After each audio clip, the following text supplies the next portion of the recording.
Morning students. Previous video में हमने 7th standard के अंदर साइंस के अंदर देखा था कि हमने एक एक्टिविटीज़ की थी वो ईंट वाले की। उसके अंदर हमने बीच में स्टील का या फिर एल्यूमिनियम का सलिया रख देते हैं और फिर नीचे वो छोटे छोटे टुकड़े उसको चिपकाते हैं और उसको मोमबत्ती मतलब जो कैंडल होती है उससे जलाते हैं और फिर देखते हैं कि सबसे पहले कौन सा पीस होता है जो कैंडल का वो गिरता है, वो हमने देखा था। आज हम पेज नंबर 41 से देखते हैं कि उसमें क्या कहा है। Do all substance can conduct heat easily. उन्होंने कहा कि क्या सारे के सारे जो सब्सटेंस होते हैं वो इजीली हीट हो जाते हैं। You may have observe that the metallic pan और for cooking has a plastic और वुडन हैंडल। हमने देखा है कि हम जब मम्मी कुकिंग करती हैं तब हमारा जो पैन होता है या फिर तवा होता है उसका जो हैंडल होता है वो या तो प्लास्टिक का होता है या फिर वो लकड़ी का होता है, ताकि वो गर्म नहीं होता और हम आसानी से उसको पकड़ सकते हैं। Can you lift a hot pan by holding it up from the handle without getting hurt. उसका जो हैंडल होता है वो ऐसा होता है कि पेन को पकड़ने से हमें हर्ट होता नहीं, हमें गर्म नहीं लगता है, वो हमें अच्छे से पकड़ सकते हैं, हमें ठंडा लगता है। अब कहा है एक्टिविटी 4.7, तो उसमें कहा है heat water in a small pan और a beaker, collect some articles such as a steel spoon, plastic scale, pencil and divider. Dip one end of each of these articles in hot water. Wait for a few minutes. Touch the other hand. Enter your observation in table 4.3. आपको क्या करना है कि एक beaker लेना है और उस बिकर के अंदर हॉट वाटर भरना है और उस हॉट वाटर के अंदर आपको कौन सी चीज़ें डालनी है। तो यहाँ पे कहा है स्टील के स्पून, प्लास्टिक का स्केल, पेंसिल और डिवाइडर, ये सब आपको क्या करना है उसके अंदर रखना है। फिर आपको फ्यू मिनट्स तक उसको ऐसे ही एज इट इज़ रखना है और फिर देखना है कि थोड़े वक्त के बाद जब वो उसको पानी के अंदर से बाहर निकालते हैं तब वो क्या होता है, उसको हमें ऑब्जर्वेशन करना है। वो फ्यू मिनट्स के बाद देखना है उसको बाहर निकालने के बाद कि कौन सी चीज़ें गर्म होती हैं और कौन सी चीज़ें गर्म नहीं होती हैं। The materials which allow heat to pass through them easily are conductors of heat. For example aluminium, iron and copper. The materials which do not allow heat to pass through them easily are poor conductor of heat such as a plastic and wood. ऐसा कहा है कि हमने जो चीज़ें गर्म पानी के अंदर, जो बीकर के अंदर गर्म पानी था उसके अंदर हमने डाली थी, उसमें से जो एल्यूमिनियम, फिर कॉपर, आयरन, ये जो मतलब मटेरियल्स होंगे वो गर्म हो जाएंगे, वो हीट एक जगह से दूसरी जगह पास करते हैं। पर जो प्लास्टिक और वुड होता है वो गर्म होता नहीं है, वो एक जगह से दूसरी जगह हीट पास कर सकता नहीं है, वो पुअर कंडक्टर है। इसीलिए उसको क्या कहते हैं, poor conductors are known as a insulators, मतलब कि वो अवाहक है जिसके अंदर हीट एंटर हो सकती नहीं है, वो गर्म हो सकता नहीं है। The water and air are poor conductors of heat, then how does the heat transfer take place in this substance. जो वाटर है और एयर है वो पुअर कंडक्टर हैं, उनके अंदर हीट कैसे मतलब एक जगह से दूसरी जगह जा सकती है, उसके बारे में वो हम देखते हैं कि एक्टिविटीज़ करेंगे अलग अलग, ताकि हमें पता चले कि कौन सी एयर और वाटर के अंदर से वो एक जगह से दूसरी जगह गर्म होता है। एक्टिविटी 4.8 है take a round bottom flask, फिर इन द 2/3 वाटर। यहाँ पे ऐसा कहा है कि ऐसा फ्लास्क ना हो आपके पास तो आप बिकर भी ले सकते हो। Place in on a teapoy और make some arrangement. Place the flask in a such way that you can heat in by pencil a candle below it. आपको क्या करना है, जो फ्लास्क लेना है या फिर आपको बीकर लेना है और उस बीकर के अंदर आपको 2/3 पार्ट पानी भरना है और फिर ऐसे त्रिपाई के ऊपर रख देना है, ऐसे सेट करना है, अरेंजमेंट करना है ताकि नीचे से हमें कैंडल जला के उसको गर्म करें तो वो आसानी से हो सके। ऐसे रखना है, उसको सेट करना है। फिर नीचे से कैंडल को जलानी है। Wait till the water in the flask still, place a crystal of potassium permanganate at the bottom of flask gently using a straw. फिर आपको क्या करना है, जो पोटेशियम परमैंगनेट होता है उसको आपको उसके अंदर डालना है, उस बीकर के अंदर, और फिर फ्यू मिनट्स तक देखना है। और स्ट्रो होता है उससे आपको क्या करना है, उसको मिक्स कर लेना है।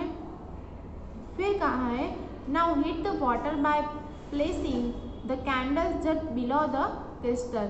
वो जो फ्लास्क है उसके अंदर फिर वो पानी होता है, वो पोटेशियम परमैंगनेट होता है, वो गर्म होता है। किस तरह से होता है वो हमें ऑब्जर्वेशन करना है। यहाँ पे ऐसा भी कहा है कि right your observation in your notebook and also draw a picture of what you observation. आपको वो ऑब्जर्वेशन करना है एक्टिविटीज़ को, और एक्टिविटीज़ को ऑब्जर्वेशन करने के बाद आप खुद अपने तरीके से उसमें पिक्चर भी ड्रॉ कर सकते हो और अपनी तरीके से लिख भी सकते हो उस ऑब्जर्वेशन को। When water is heated, the water near the flame get hot। जो फ्लैम के नीचे का एग्जैक्टली फ्लैम जो होती है उसके ऊपर जो पानी होता है वो क्या होगा, हीट होगा, और वो फिर कहाँ जाएगा, ऊपर की तरफ जाएगा। हॉट वाटर रेज अप, वो ऊपर की तरफ जाएगा। The cold water from the side move down toward the sources of heat. जो गर्म पानी होता है वो एक जगह से दूसरी तरफ, मतलब कि ऊपर की तरफ जाता है, और फिर बाजू वाले जो पानी होता है वो क्या होता है, ऊपर की तरफ से नीचे आता है, और नीचे वाला जो पानी होता है वो ऊपर जाता है। जो गर्म पानी होता है वो ऊपर की तरफ जाता है, और जो साइड वाले मतलब कि जो बीकर है उसके दीवार के बाजू में जो पानी होता है वो नीचे की तरफ आता है। मतलब ये पूरा रोटेशन होता है इस तरह से, नीचे का पानी ऊपर तरफ जाता है और साइड का पानी वापस नीचे आता है और वो फिर हीट होता है। This water also get hot and rise up. फिर वो क्या होता है, ऐसे ही धीरे धीरे वो गर्म पानी ऊपर जाता है, बाजू वाला ठंडा पानी वापस गर्म होता है। ऐसे वो जब तक गर्म पानी नहीं हो जाता पूरा का पूरा, तब तक ये प्रोसेस चलती रहती है। हमने देखा 41 पर कि जो गर्म पानी होता है वो ऊपर की तरफ जाता है, साइड वाला जो ठंडा पानी होता है वापस वो हीट होता है और वापस वो ऊपर की तरफ जाता है। यहाँ पर आपको पिक्चर दिखाई दे रहा है कि किस तरह से उन्होंने गर्म पानी को मतलब जो ठंडा वाटर होता है उसको गर्म किया है। Water from side move down, फिर वो एक पूरा सर्कल कंप्लीट होता है तब तक वो पानी गर्म होता रहता है। This process continue till a ball water get heated. This mode of heat transfer is known as convection. उसको कन्वेक्शन बोलते हैं। किसको, जो गर्म पानी होता है वो ऊपर जाता है, साइड वाला पानी ठंडा होता है वो नीचे आता है, और फिर वापस वो गर्म पानी होता है। मतलब ये पूरा जब तक वो सर्कल कंप्लीट नहीं होता है तब तक वो पानी गर्म होता है, और उस प्रोसेस को क्या बोला जाता है, कन्वेक्शन बोला जाता है। How does the heat travel in air. तो फिर जो एयर होती है वो हीट कैसे हो सकती है। In which direction does the smoke go. जो धुआंड़ा निकलता है, स्मोक निकलता है, वो किस तरह से ऊपर जाता है और गर्म किस तरह से होता है, वो प्रोसेस हमें समझनी है। The air near the heat sources get hot and rise. जो एयर होती हैं उसमें अलग अलग सोर्सेज होते हैं, उसी तरह से वो गर्म होती हैं। The air from the side comes in to the take place in this way air get heated. जो साइड का वे होता है वो गर्म होता है, मतलब कि यहाँ पे कहा है जो साइड का होता है वो प्लेस होता है, और वो धीरे धीरे वो पूरा सर्कल गर्म होता है, हीट होता है। The following activity confirm this idea. मतलब कि वो किस तरह से होता है हॉट, एयर कैसे हॉट होती है, उसका यहाँ पे आपको एक एक्टिविटीज़ दिया हुआ है। उसमें आपको कहा है light a candle, keep one hand above the flame and one hand on the side of the flame. Do your hand feel easily hot? Sorry equally hot आपको कहा है, यहाँ पे पिक्चर आपको दिखाई दे रहा है 4.10 में। और फिर आपको कहा है कि जो एक कैंडल लेनी है उसको जलानी है, फिर आपको एक हाथ साइड पर रखना है और दूसरा हाथ कैंडल के ऊपर रखना है, पर ऊपर इस तरह से रखना है ताकि आपको जले ना, या फिर आपको आपका हाथ जो है वो जल ना जाए, उसी तरह से थोड़ा दूर रखना है। ऐसे आपको यहाँ पे पिक्चर पूरा दिखाई दे रहा है, उसी तरह से आपको करना है। और वो पूछ रहे हैं कि क्या साइड में जो हाथ रखा है वो और ऊपर जो हाथ रखा है वो दोनों ही क्या इक्वली हॉट होते हैं? If not which hand feel hotter, तो कौन सा हैंड हमें ज़्यादा गर्म फील होता है, एंड वाई, ऐसा क्यों होता है? यहाँ पे पिंक कलर का जो बॉक्स दिया उसमें भी आपको कहा है कि आपको केयरफुली से ये एक्टिविटीज़ करनी है, हाथ जल जाए ना, उसी तरह से आपको ध्यान रखना है। और नहीं आता है तो प्लीज़ ये एक्टिविटीज़ करने की ज़रूरत नहीं है, सिर्फ आप देख सकते हो यूँ ही। Notice that toward the top the air get heated by convection. जो ऊपर वाला पार्ट है वो गर्म होगा, जो साइड वाला है वो गर्म होता नहीं है। Therefore the hand above the flame feel hot. जो फ्लैम के ऊपर है, मतलब जो ऊपर का पार्ट है वो गर्म होगा, साइड वाला गर्म होता नहीं है। On the side, however, there is no convection and air does not feel hot as the top. ऊपर की तरह साइड वाला जो हैंड है वो गर्म होता नहीं है, क्योंकि जो गर्म हमने पानी के अंदर देखा था, जो नीचे हम कैंडल जलाते तो पानी ऊपर की तरफ गर्म जाता है, मतलब नीचे से गर्म होके वो ऊपर की तरफ जाता है, और जो साइड वाला होता है वो ठंडा पानी होता है, वो वापस नीचे आता है, मतलब ये रोटेशन होता है। इसीलिए जो साइड वाला पार्ट है, साइड वाला हैंड है, वो गर्म होता नहीं है, हीट होता नहीं है। यहाँ पे कहा है the people living in the coastal area experience an interesting phenomenon. जो ये कहा है कोस्टल एरिया का मतलब क्या होता है, तो जो दरिया किनारे, मतलब समुद्र किनारे जो लोग रहते हैं, बीच पे जो लोग रहते हैं, बीच के नज़दीक जो लोग रहते हैं, वो लोगों का एक्सपीरियंस बहुत ही इंटरेस्टिंग होता है। क्यों? During the day the land gate heated faster than water. ऐसा कहा है कि पानी, जो दरिया का पानी होता है, उससे कंपेयर में जो ज़मीन का, मतलब कि लैंड का जो एटमॉस्फेयर होता है, लैंड होती है, वो जल्दी गर्म हो जाती है। मतलब दिन में वो ऐसा होता है, रात में ऐसा होता नहीं है। दिन में क्या होता है, during the day the land heated faster, वो ज़्यादा गर्म, जल्दी गर्म हो जाती हैं। The air over the land become hotter and rise up. और वो फिर क्या होता है, लैंड गर्म होती है, इसीलिए एयर भी, दिन में एयर जो ज़मीन के ऊपर की एयर होती है वो एकदम गर्म होती है और वो ऊपर जाती है।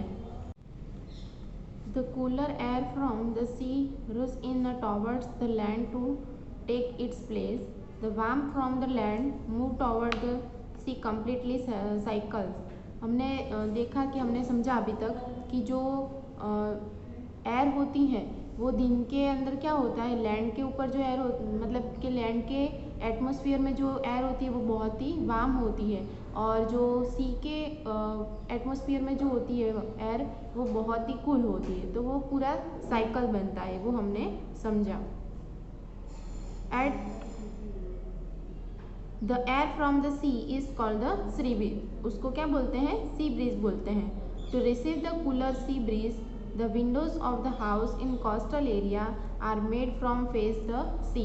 वो लोग क्या करते हैं, जो बीच के ऊपर दरिया किनारे जो लोग रहते हैं, वो अपना हाउस का जो विंडोज़ होता है वो सी की तरफ उसका फेस रखते हैं, ताकि जो हवाएं होती हैं, मतलब एयर जो आती है घर के अंदर, वो बहुत ही कूल हो, इसीलिए।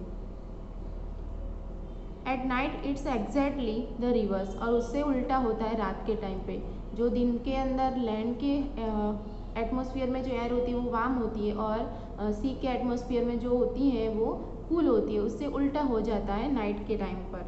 The water cool down more slowly the land, so the cool air from the land move toward the sea, this is called land breeze. जैसे ही दिन के अंदर सी ब्रीज होता है, वैसे ही नाइट के टाइम पर क्या होता है, लैंड ब्रीज होता है। When we come out in the sun we feel warm। हम जब भी सन के रोशनी में या फिर सन के साथ होते हैं तो सन के नीचे होते हैं तब हमें बहुत ही गर्मी फील होती है, मतलब कि वार्म फील होता है।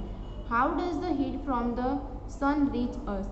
तो फिर हम कैसे पता करें कि सन जो होता है उसके संपर्क में आने के बाद हमें गर्मी किस तरह से लगती है या फिर हम किस तरह से डिसाइड कर सकते हैं, कैसे नाप सकते हैं उसको? It can not reach us by conduction and convection as there is not medium such as air most of part space between the earth and the sun. जैसे ही हमने देखा कि दिन के टाइम पर और नाइट के टाइम पे जो सी ब्रीज होता है और लैंड ब्रीज होता है, वैसे ही यहाँ पे ऐसा कहा है कि सन और अर्थ के बीच में ऐसा कोई भी मीडियम नहीं है जिससे कन्वेक्शन और कंजक्शन हो सके। इसीलिए उसको नापने के लिए कुछ अलग तरह से यहाँ पे कहा गया है। और उसके अंदर हम देखते हैं कि एयर होता है, जो एटमॉस्फेयर में रहने वाली एयर होती है, उसको नापने के लिए कोई भी ऐसा मीडियम नहीं है, उसके बीच ऐसा कोई भी अवकाश नहीं है जिसके हिसाब से हम डिसाइड कर सकें। बाकी का हम नेक्स्ट वीडियो में देखते हैं।